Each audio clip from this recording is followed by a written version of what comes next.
चलिए स्टार्ट करते हैं हम लोग आज का क्लास। सबसे पहले तो आप लोगों को प्रणाम करते हैं। प्रतिभा फाउंडेशन के यूट्यूब चैनल पर आप सबका हार्दिक स्वागत है और तहे दिल से स्वागत है। आज जो है अपना क्लास जो बिहार पुलिस का सेट चल रहा था वो आगे की ओर लेकर चलते हैं।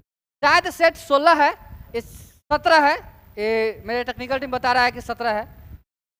इससे पहले हम लोगों ने 16 सेट किया है। हमने आप लोगों से क्या किया था, वादा किया था कि हम आपको टोटल 20 सेट देंगे और सवाल आपको उसी सेट से मिलेगा और भरोसा कीजिए कि सवाल वहीं से मिलेगा। इसके बाद जो है हम लोग फिर आगे की रणनीति को तैयार करेंगे। बहुत कम समय बचा है, एक पेपर जो 1 तारीख का होना है उसे देख लेते हैं और उसके हिसाब से जो 7 तारीख का पेपर होना है और 15 तारीख का पेपर होना है उसमें हम लोग वेरिएशन करके रख लेंगे कि अब कौन सा क्षेत्र बच गया जहां से सवाल पूछे जा रहे हैं। ठीक ना? तो आप लोग चिंता नहीं कीजिए, 1 तारीख का पेपर का प्रथम शिफ्ट होने दीजिए, बस उसी का इंतजार है। जैसे ही वो पेपर होता है आपको जो है अंदाजा लग जाएगा कि हम भी कहीं से तैयारी करके आए थे। ठीक है? और जो लोग वीडियो को पूरा वॉच नहीं करते हैं, हम आपसे रिक्वेस्ट करते हैं कि आप पूरा वॉच कीजिए, क्योंकि पूरा वॉच कीजिएगा तब टोटल क्वेश्चन देख पाइएगा और टोटल क्वेश्चन देख पाइएगा तभी हो पाएगा। क्योंकि कौन अच्छा क्वेश्चन कहाँ से टफ है ये हम नहीं करते, ये मेरा टेक्निकल टीम करता है। हम क्या करते हैं, क्वेश्चन को दे देते हैं, मेरा टेक्निकल टीम टाइप करता है और यहाँ सेटअप करता है। तो कौन क्वेश्चन कहाँ लगा है ये हमें नहीं पता चलता है। कुछ अच्छा क्वेश्चन लास्ट में भी लग जाता है, आप समझ सकते हैं। तो इसलिए आपसे मेरा विनती है कि आप क्या कीजिए, पूरा वीडियो को देखिएगा। ये आप ये नहीं समझिए कि हम लालच दे रहे हैं आपको, बिल्कुल नहीं। आपको नहीं देखना है, किसी और वीडियो से देखिएगा, किसी और चैनल पर जाके देखिएगा। आपको भरोसा है कि नहीं यहाँ से हो पाएगा, ये नाविक मेरी नैया पार लगा देगा, तो आप हमसे देखिए। नहीं तो यहाँ तो खुली मंच है, आप जहाँ जाके देख सकते हैं देखिए। खैर, लेकिन हम आपसे रिक्वेस्ट करेंगे कि अगर देखना चालू कीजिएगा तो पूरा देखिएगा। ठीक है? आते हैं सवाल पे। आज 25 क्वेश्चन है हम लोगों के पास, 25 क्वेश्चन। बिहार पुलिस 25 क्वेश्चन पूछता है और हम लोग भी 25 क्वेश्चन लेकर आए हैं। और मेरे साथी एकदम तैयार रहो, अपने सपने को इस बार जो है एकदम प्राप्त करना है, इस बार एकदम नहीं चूकेंगे। हो चुके जितना गुलामी करना था कर चुके, अब रणभूमि में तैयार रहना है। अपना जो है गांडीव तैयार कर लो, अपना गांडीव तैयार कर लो। इस बार जो है मछली भी अपनी होगी और रथ भी अपना होगा और जीता हुआ युद्ध का परिमाण भी हमारे हक में होगा। ठीक है? चलिए स्टार्ट करते हैं। पहला सवाल है C6H12O6। आपको ग्लूकोज का फॉर्मूला दे दिया है, C6H12O6 प्लस 6O2। देखिए ध्यान से क्या दिया है, C6H12O6 अब प्लस में O2 और 6 हिस्सा का है। इसको एक अभिक्रिया कराया है और आपको बना 6CO2 अब प्लस में 6H2O अब प्लस में ऊर्जा। मेरे साथी, हम आपको कई बार बता चुके हैं कि ये जो होता है सबसे पहले हमारे शरीर में ग्लूकोज पड़ल रहता है। ऑक्सीजन जैसी हम श्वसन के दौरान लेते हैं, यह टूटकर 6CO2 H2O और ऊर्जा में निर्माण कर देता है। और यही वजह है कि हम लोगों को क्या होता है, ऊर्जा मिलता है। तो ये प्रोसेस जो है श्वसन में होता है। क्या होता है? श्वसन में। ये श्वसन का जो है सूत्र है। श्वसन का क्या है? सूत्र है। याद रखिएगा आप लोग कि श्वसन का क्या है? सूत्र है। इसमें 36 ATP ऊर्जा का निर्माण होता है। कितना? 36 ATP ऊर्जा का निर्माण होता है। और ATP का फुल फॉर्म होता है एडेनोसाइन ट्रिफॉस्फेट। एडेनोसाइन ट्रिफॉस्फेट, याद रहेगा। आगे बढ़े, अरे बोलो ना रे, बोले हुए नहीं करता। लग रहे हैं करिया लग रहे हैं, हट। अरे इतना खर्चा हुआ करिया लग रहे हैं।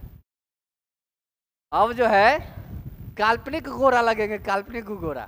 रियलिटी में हम ब्लैक है, सावला है, लेकिन कल्पना में आप डिस्प्ले पर हमको गोरा पाइएगा। ठीक है? चलिए सवाल नंबर 1 के बाद 2। जब मेंडल ने मटर के पौधे में 2 लक्षणों की वंशागति का अध्ययन किया तो उन्हें F2 पीढ़ी में पौधों के लिए क्या फेनोटाइप अनुपातिक देखिए फेनोटाइप, दो टाइप का अनुपात दिए थे मेंडल ने मटर के पौधा पर खोज किया, और इस मटर का पौधा जो था वो द्विसंकरण था। कैसन था? द्विसंकरण पौधा। इसके 7 गुण पर खोज किए। कै गुण पर? 7 गुण पर खोज किए। आपको बता दे, मेंडल जो थे एक पादरी थे। क्या थे?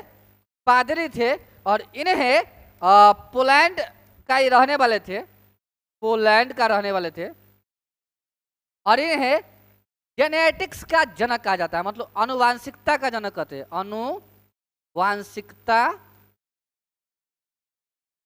का जनक कहा जाता है। ठीक है। मर जाने के बाद इनका जो है जर्मन पत्रिका में इनका जो है छपा था, बुक में बताता रहता है। एक क्या दिए थे? जेनोटाइप जो होता है 1:2:1, और फेनोटाइप 2 टाइप का जो है द्विसंकरण का परिभाषा दिए थे। फेनोटाइप ये आया था 9:3:1। जेनोटाइप दिए थे 1:2:1, और फेनोटाइप दिए थे 9:3:3:1। तो आप लोग जो है इसको याद रखिएगा, ये सवाल पूछे जाते हैं। ये सब मामला नहीं पूछे जाएंगे। हो सकता है ये पूछा जाएगा कि कितना, हो सकता है कि ये पूछ सकता है कि कितना लक्षण का खोज किए थे। तो 7 गुण वाले लक्षण पर मटर के पौधा पर जो है ये अपना सिद्धांत खोज किए थे। लेकिन सबसे भी आई है जेनोटाइप और फेनोटाइप। सबसे महत्वपूर्ण जेनोटाइप 1:2:1, और फेनोटाइप 9:3:3:1।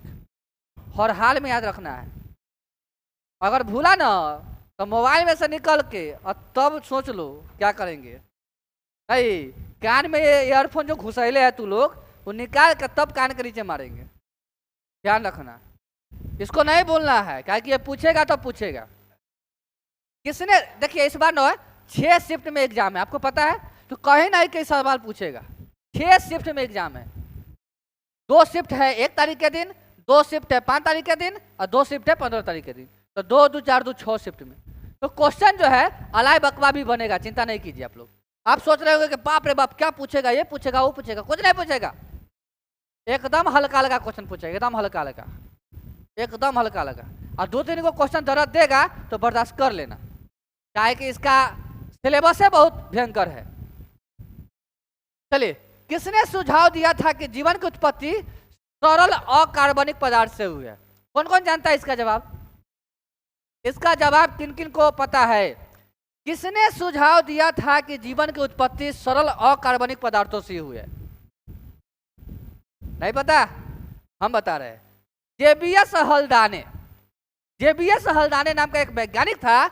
उसने यह सुझाव दिया कि अगर जीवन की उत्पत्ति हुआ है तो यह एक अकार्बनिक पदार्थ से हुआ है। लेकिन वास्तविकता यह है कि शरीर का एक एक अंग कार्बनिक पदार्थ का बना हुआ है। शरीर का एक एक हिस्सा, एक एक कण कार्बनिक पदार्थ का बना हुआ है, लेकिन इसकी उत्पत्ति जो है अकार्बनिक पदार्थ से हुआ था। ये बात कौन बताया? जेबीएस हल्दाने। ठीक है, तो मामला ऐसा फंसाता है वहां, क्या बताए। तो इसलिए आप लोग याद रखिएगा, वहां मामला फंसाइएगा नहीं। चार्ल्स डार्विन क्या दिया था? जैव विकास का सिद्धांत। जैव विकास का सिद्धांत। ग्रेगर जॉन मंडल अभी बताए थे आनुवांशिकता के पिता कहे जाते हैं। स्टेनली एवं मिलर, ये नहीं, ये ऑप्शन काम का नहीं है। मिलर खोज किया था तेल, मिल्कन के तेल बूंद सिद्धांत आता है एक खोज किए थे, लेकिन यहाँ उस क्वेश्चन से संबंधित नहीं है। चलिए, सवाल 3 के बाद आते हैं 4 पे। 4 नंबर सवाल है, जब चुंबकीय क्षेत्र उत्तर की ओर कार्य कर रहा है, चला ध्यान से देखो, जब चुंबकीय क्षेत्र उत्तर की ओर कार्य कर रहा है, मतलब कि इस प्रकार से कर रहा है, और यहाँ नॉर्थ पोल है, यहाँ साउथ पोल है। धारा चालक के माध्यम से पूर्व से पश्चिम की ओर प्रवाहित हो रहा है, मतलब धारा जो है ये पूरब से पश्चिम की ओर प्रवाहित कर रहे हैं। किधर से किधर? पूरब से पश्चिम की ओर प्रवाहित कर रहे हैं। तो चालक की दिशा आगे की ओर बढ़ेगी। अरे मेरे भाई, अगर हम धारा ऐसे लाए हैं तो अब जो ये जो चुंबक का छड़ है वो ऐसे ना गिर जाएगा, मतलब अब कैसे हो जाएगा, इस प्रकार से, यहाँ नॉर्थ यहाँ साउथ, लास्ट में कैसे हो जाएगा, इस प्रकार से, यहाँ नॉर्थ यहाँ साउथ, मतलब नीचे की ओर गिर जाएगा। कहाँ की ओर गिरेगा, नीचे की ओर गिरेगा। तो हम लोग आंसर क्या मारेंगे, नीचे की ओर। समझने वाला सवाल है। आप सोचिए कि रट्टा मार के जाएंगे अब मेरा काम हो जाएगा तो मामला फंस जाएगा। अब मामला ऐसा फंसेगा चला कि रिजल्ट होगा नहीं, डिग्री लेके बउआत रह जाओगे, एडमिट कार्ड लेके घूमते रह जाओगे। अब फॉर्म भरना तो तुम्हारा समझ ही रहे हो, प्रत्येक महीना में 5 गो कंपटीशन का फॉर्म भरोगे, अब पता चलेगा कि पांचों के पांचों का रिजल्ट नहीं आया, क्योंकि तू रट्टा मार रहा है स्पीडी लुसेंट, और काम होना है यहाँ कॉन्सेप्ट से, तो बहुत बड़का झोल हो जाएगा जिंदगी का। इसलिए कॉन्सेप्चुअल क्वेश्चन को पढ़िए। किसको, कॉन्सेप्चुअल क्वेश्चन को पढ़िए। चलिए आगे बढ़े, नेक्स्ट क्वेश्चन। चलिए मेरे साथियों, तो अगला क्वेश्चन देखते हैं और सवाल नंबर 5 को बनाते हैं। और ये सवाल न्यूमेरिकल का best of the best question है। हाँ, best of the best question है, क्योंकि इसमें 2-3 फॉर्मूला लगाना पड़ेगा आपको। आपको सवाल है 1.0 सेंटीमीटर आकार वाले किसी वस्तु, क्या है, वस्तु, और वस्तु है तो हाइट ऑफ ऑब्जेक्ट है, ऑब्जेक्ट का हाइट कितना दिया, 1.0 सेंटीमीटर।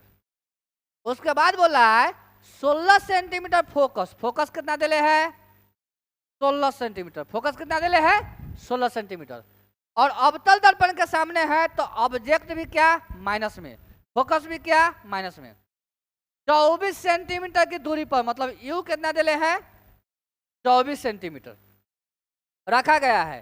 निर्मित प्रतिबिंब कैसा होगा और उसकी ऊंचाई क्या होगी, ये ज्ञात करना है।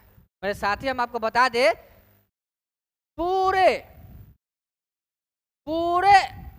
लेंस टॉपिक में 4 गो फॉर्मूले यूज होता है, जबकि यहाँ हम लोगों को करना है use 1/v minus 1/u equal to 1/f। एक तो ए फार्मूला होता है, दूसरा फार्मूला होता है m बराबर प्लस, दर्पण है या दर्पण है, अगर दर्पण है तो यहाँ माइनस v/u, और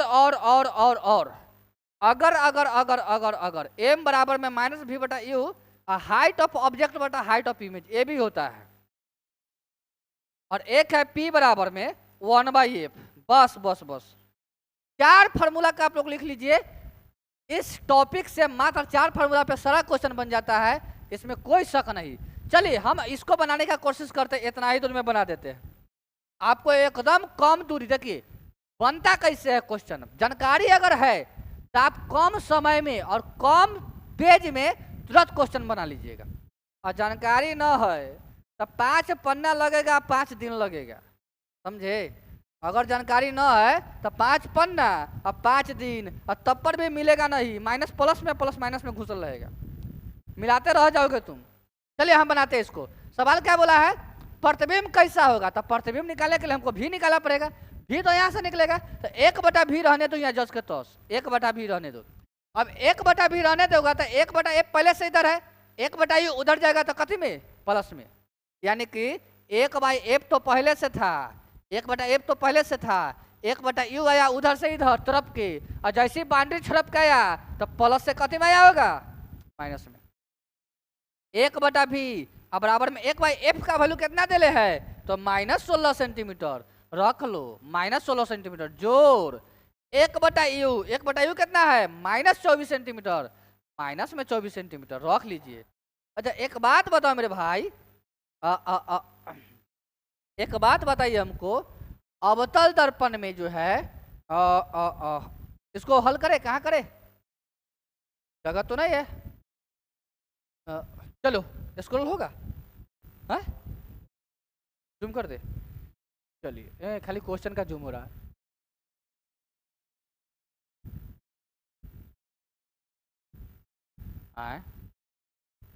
नहीं देखते हैं। चलिए मेरे साथियों, बस हमको इतना ही जगह चाहिए।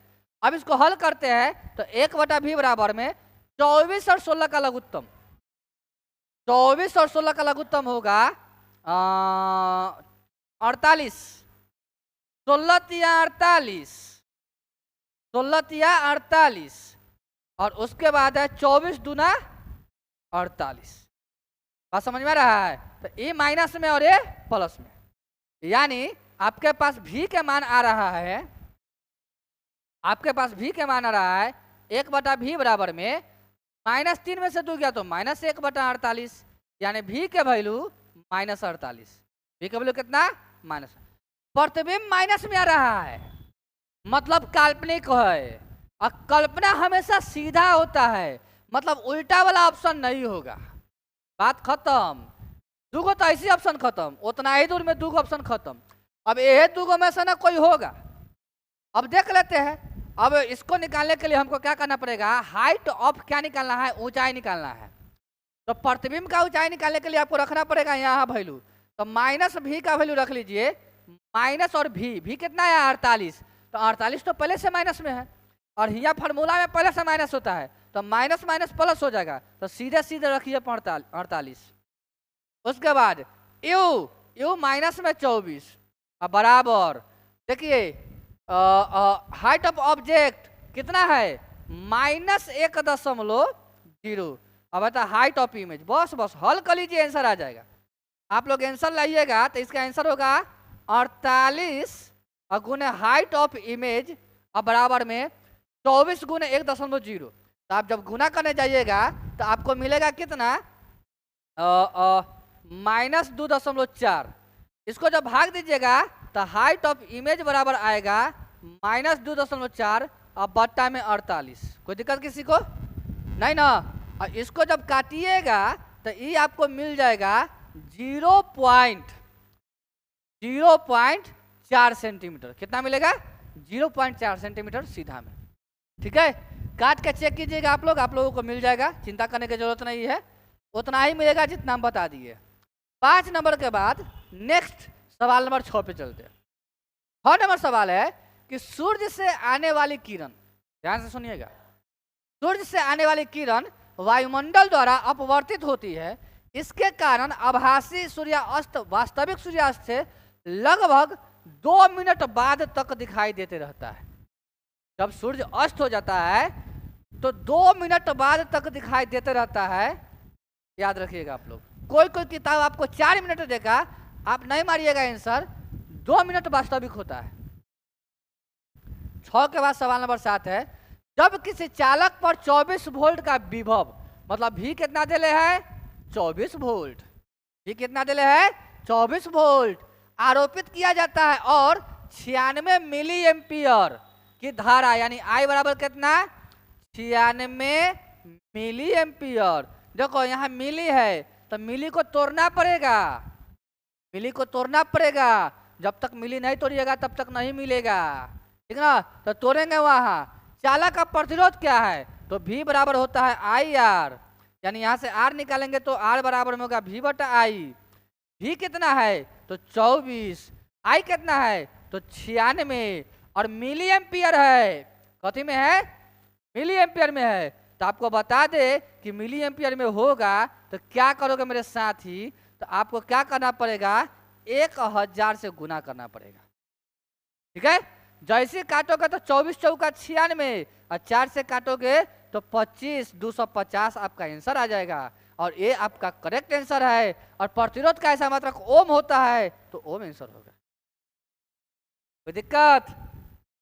बोलो ना रे, बोलवे नहीं करता। न्यूमेरिकल का बैच चल रहा है, जिसको पूरा अच्छा से सीखना है आ जाइए, एकदम सिखा देंगे बूंद बूंद। चलिए 7 के बाद 8, मानव शरीर इनमें से कौन सा भाग सल्की उपकला से स्थानांतरित नहीं होता है? तो ये है किरणीय नलिकाएं। किरणीय नलिकाएं जो होता है ये मानव शरीर का एक ऐसा हिस्सा है जो सल्की उपकला का स्थानांतरित नहीं होता है, मतलब कि इसमें अस्तर नहीं होता है। त्वचा में 3 स्तर होते हैं। ये जो हमारा हाथ देख रहे हो, इस त्वचा में 3 स्तर होते हैं।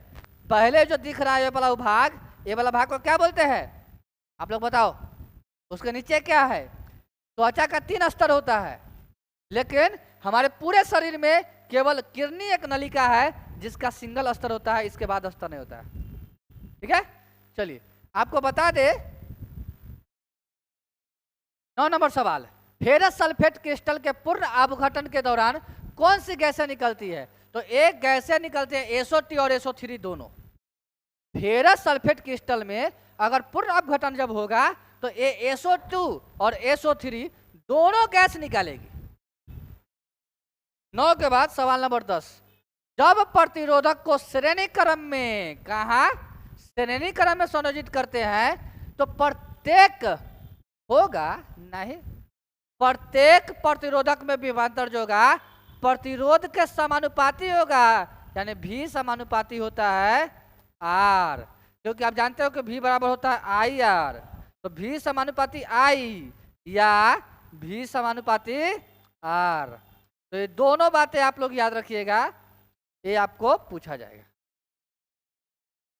ये सब फॉर्मूला पे आ रहा है, सारा कंसेप्ट पे है। इस सब के लिए आपको जो है एकदम गहन चैप्टर पढ़ना पड़ेगा कोई अच्छा टीचर से, नहीं समझे? कोई अच्छा टीचर से हम बोले हैं और सोचोगे कि हमार वाली वहां पढ़ रहा है तो हम वहीं तक कोचिंग धो लेंगे, तो जाओ। और हाँ, एक चीज और आपको बता दे कि बहुत जल्द आप लोगों को लाइव क्लास मिलेगा, समय भी बता दिया जाएगा। लाइव क्लास मिलेगा क्योंकि अपने यहाँ स्टूडियो पूरा तरह से जो है परिपूर्ण हो चुका है। अब स्टूडियो में एक छोटी सी बिंदु का भी कमी नहीं रह गया है, ठीक ना, ध्यान रखिएगा। तो अब लाइव क्लास आप लोगों को होगा। आप लोग बहुत खुश नसीब है जो प्रतिभा फाउंडेशन की तरफ से आप लोगों को लाइव क्लास मिलेगा और आप लोग हम आपसे रूबरू हो पाएंगे, ठीक है। चलिए ठीक है, देखते हैं अगला सवाल देखते हैं। हम लोग इस पर विशेष एक वीडियो बना के चर्चा कर देंगे, चिंता नहीं कीजिए। हाइड्रोकार्बन के एल्काइन समूह, अच्छा देखिए एल्काइन, ध्यान से सुनिए, 3 होता है, एक होता है एल्केन, अच्छा हिंदी में लिखेंगे तो गड़बड़ा जाओगे, एल्केन, एल्केन, एक होता है एल्कीन, एल्केन, एक होता है एल्काइन, होता है ना जी। देखो एन, इन, एन, अच्छा याद कैसे करेंगे? पहले कौन आएगा? बहुत झोल है। पहले आता है ए तो ABCD वाला ए, उसके बाद आता है ई तो ABCD वाला ई, उसके बाद आता है वाई तो वाई, ठीक है। अब तो याद रहेगा। ए जो है हाइड्रोकार्बन का संतृप्त रूप है। कौन सा रूप है? संतृप्त। अब बाकी ये दोनों असंतृप्त है। क्या है? असंतृप्त। पहला बात, ए सिंगल बॉन्ड बनाएगा, ए डबल बॉन्ड बनाएगा, ए ट्रिपल बॉन्ड बनाएगा। सिंगल बॉन्ड में एगो सिग्मा एगो पाई, डबल बॉन्ड में एगो सिग्मा डबल पाई, और ट्रिपल बॉन्ड में एक सिग्मा ट्रिपल पाई, ठीक है। याद रखिएगा, याद रखिएगा ये सब चीजें, ये सब बात मैटर पूछा जाएगा। तो यहाँ आंसर क्या हो जाएगा? एथाइन नहीं है, एथाइन, एथाइन, एथाइन। चलो ठीक से लिख देते हैं एथाइन, टाइपिंग थोड़ा सा मिस्टेक है। Ethyne, ethyne. देखिए इन, इन, इन, इन, इन, इन, नहीं। अब पहला बोला है कि पहला सदस्य, तो पहला सदस्य जो होता है आपको बता दे, eth, meth, prop, but, pent, hex, hept. अच्छा हाइड्रोकार्बन का एल्काइन का देखो ऐसे होता है, मैथ ईथ होता है, पहले मैथ होता है, मैथ ईथ ये होता है। और लेकिन हाइड्रोकार्बन का पूछा है इसलिए हम आपको जो है इसका आंसर गलती है। इसका आंसर एथाइन नहीं होगा, इसका आंसर होगा मेथाइन। क्या होगा? मेथाइन आंसर होगा, क्या कि पहले मैथ होता है तभी होता है। किताब में भी आंसर गलती था इसका मतलब। हाँ, जो भी पेज क्वेश्चन को एग्जाम का पूछा हुआ है तो वहाँ आंसर दे लेता है एथाइन, तो हम भी जो है आंसर याद करके आए हुए थे।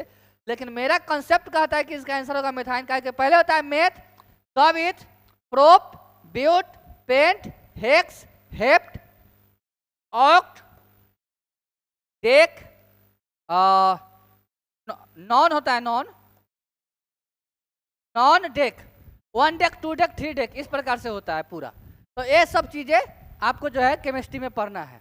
तो आप लोग जो है इस क्वेश्चन को एकदम जो है अच्छा से देख लीजिएगा, क्या है कि इस क्वेश्चन में आंसर गलत दे लेता किताब में, और हम भी पहले लगवा दिए थे, लेकिन हम आपको गलत नहीं सीखने देंगे, क्योंकि मेरे पास है, हम पकड़ लेंगे गलती कहाँ हुआ। हम जो है, हम मिस्त्री है, हम धलेंगे करंट कहाँ से कट रहा है, लाइन कहाँ से खराब हुआ है। आइए, निम्न में से कौन से प्रकाश संश्लेषण में उत्पन्न अवशिष्ट उत्पाद है? एक बात बताते हैं, प्रकाश संश्लेषण में जो है अवशिष्ट उत्पाद के रूप में ऑक्सीजन आंसर है, याद रखिएगा। हालांकि ग्लूकोज भी होता है, लेकिन ऑक्सीजन को माना जाता है अवशिष्ट उत्पाद, ठीक है ना। क्योंकि आप जानते हो कि 6CO2 plus 12H2O, 6CO2 plus 12H2O, ये सनलाइट के उपस्थिति में, सनलाइट और क्लोरोफिल के उपस्थिति में क्या बना देता है? C6H12O6 बनाता है ना जी। उसके बाद 6O2 और प्लस में ऊर्जा देता है। तो यहाँ देखिए, ऑक्सीजन के साथ साथ ग्लूकोज तो है, लेकिन ग्लूकोज को नहीं लेते हैं उत्पाद के रूप में या रॉ मेटल के रूप में, ऑक्सीजन को मानते हैं। कच्चा पदार्थ पूछे तब, चाहे अवशिष्ट उत्पाद पूछे तब, ऑक्सीजन आंसर होगा, न कि ग्लूकोज। इनमें से कौन सा तत्व सर्वाधिक विद्युत ऋणात्मक है? आपको बता दे, आवर्त सारणी में ऊपर से नीचे आने पर, आवर्त सारणी में ऊपर से नीचे आने पर विद्युत ऋणात्मकता बढ़ता है।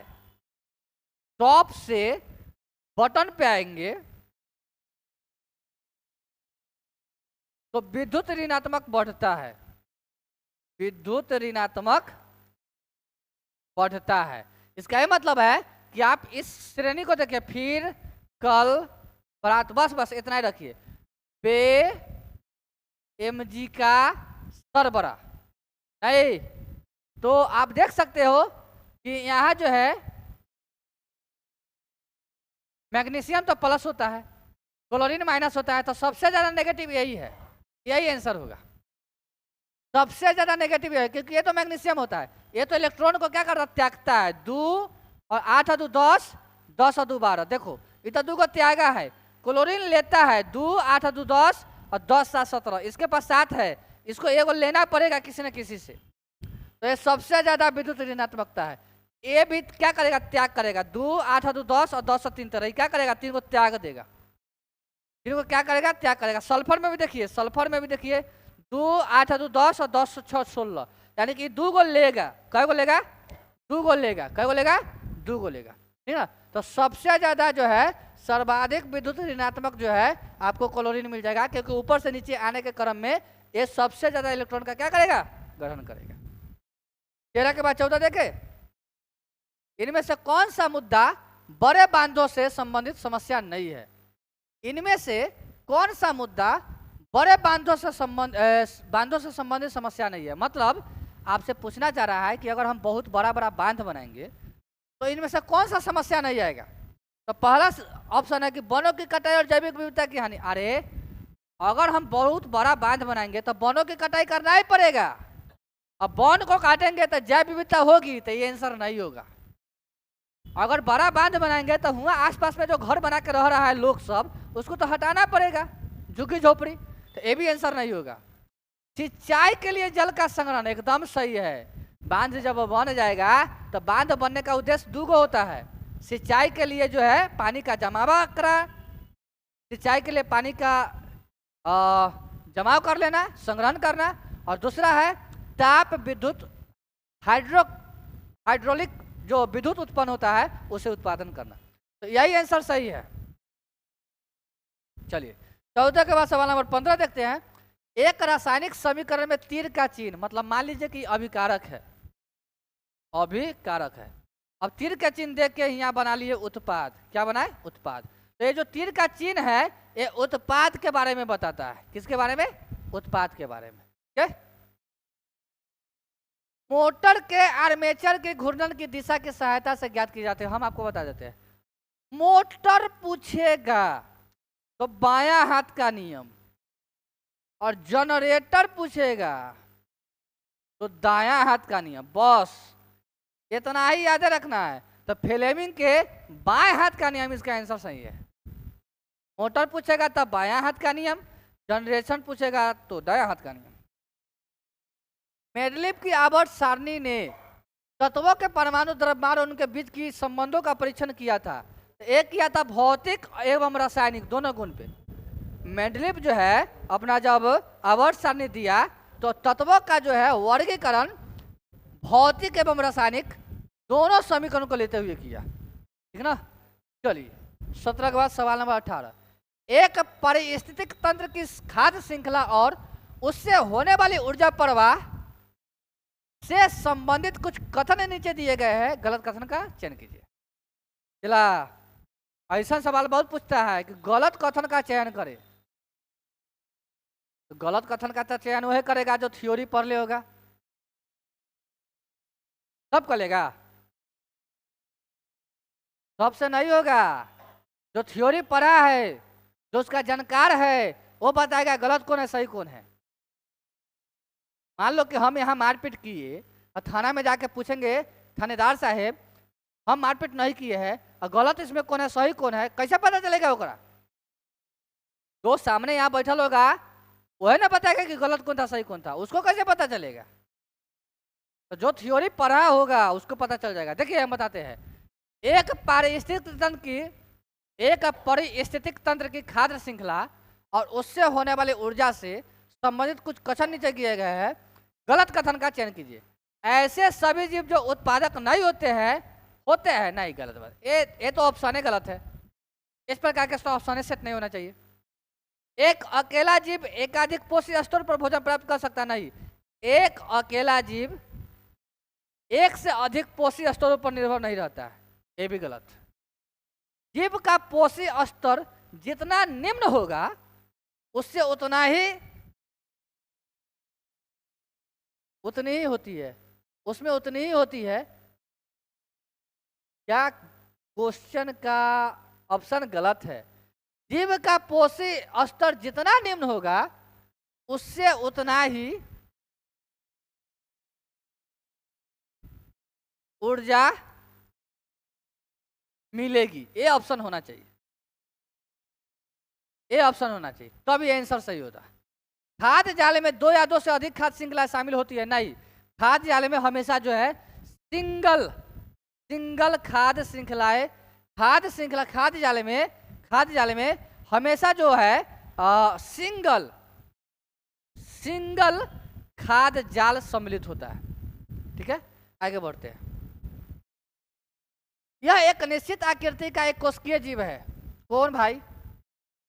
जिसमें भोजन ग्रहण करने के लिए एक विशिष्ट स्थान होता है और अपने भोजन को उस स्थान तक ले जाने के लिए रोम जैसे, अच्छा सिलिया, हम कई बार बता चुके अपने क्लास में कि सिलिया के माध्यम से पैरामीशियम भोजन करता है और सेइडोपोबिया के माध्यम से अमीबा भोजन करता है। और पैरामीशियम का आकार चप्पल के आकृति का होता है। निम्न में से किसका कंथनांक सर्वाधिक है? अरे भाई इसको तो सिखाना पड़ेगा, ये बहुत लंबा प्रोसेस है। इसका आंसर देख लीजिए, इसका आंसर होगा CAO। एक कम समय नहीं लगेगा, इसको सिखाने में आधा घंटा से एभव लगेगा, पूरा बेसिक बताना पड़ेगा। इसलिए हम आपसे गुजारिश करते हैं कि इसको स्किप कीजिए, क्वेश्चन को आंसर बता देते हैं कि CAO आंसर होगा, लेकिन कैसे होगा ये बताने के लिए हमको थोड़ा सा समय चाहिए होगा। तो कोई एक दिन धरेंगे या ऑफलाइन में आइए, ऑफलाइन में ये सब चीज़ सिखाएंगे हम। 21 चित्र में प्रदर्शित किए गए अनुसार एक प्रकाशिक उपकरण X वस्तु AB के लिए प्रतिबिंब CD निर्मित करता है। उपकरण क्या है? देखो मेरे साथी, ये छोटा सा चिन्ह है, एक छोटा सा चित्र का जो है दर्पण के A पार बड़ा प्रतिबिंब बना है, तो छोटा से बड़ा तो अवतल दर्पण में बनता है, तब ना उसका उपयोग जो है हजामती दर्पण में करते हैं, तो अवतल दर्पण इसका आंसर सही होगा। ये छोटा है, तन्नी को नहीं है, 1 बित्ता के या 4 बित्ता के हो गया, तो अवतल दर्पण नहीं काम करता है, छोटा से बड़ा करने का काम अवतल दर्पण का है। निम्नलिखित में से किसे प्रकाश के प्रकीर्णन, अच्छा प्रकाश के प्रकीर्णन पर क्या होता है? आपको पता है आसमान का रंग नीला दिखाई देगा, प्रकाश के प्रकीर्णन के कारण ही आकाश का रंग नीला दिखाई देगा। बादल सफेद दिखेंगे, घास हरा दिखेगा, सूर्य उदय या सूर्य अस्त के समय सूर्य लाल दिखेगा। चलिए आगे बढ़े। किसी चालक को 6 वोल्ट बैटरी, देखिए भी लिखले है ना, तो भी देले है, यानी 6 वोल्ट मतलब भी देले है, तो भी लिख लीजिए 6 वोल्ट। राजा अमर, इसको आराम से सीखना है मेरी जान। न्यूमेरिकल बहुत जो है मस्त चीज है, इसको सीखना होगा। न्यूमेरिकल बहुत ही बेहतरीन चीज होता है, बहुत मजा आता है न्यूमेरिकल में। वोल्ट कितना देले है? 6 वोल्ट संयोजित किया जाता है। मान लीजिए कि चालक के सिरों के विभवांतर V1 है, मतलब V1 है, इससे 9 वोल्ट का, क्या वोल्ट का? 9 वोल्ट का बैटरी के साथ संयोजित किए जाने पर विभवांतर V2 हो जाता है, V2 हो जाता है। तो V1 बटा V2 क्या पूछा है? V1 बटा V2। तो V1 का मान तो 6 है, V2 का मान तो 9 है, काट लेंगे, 3 दूना 6, 3 तिहाई 9, 2 बटा 3 कहीं ना कहीं तो होबे करेगा, ये जान 2 बटा 3 आंसर सही है। चलिए आप लोग रुसिएगा फूलिएगा नहीं, मस्ती मजाक में पढ़िए, बड़ा मजा आता है। ऐसा नहीं कि तुम पढ़ जाएगा।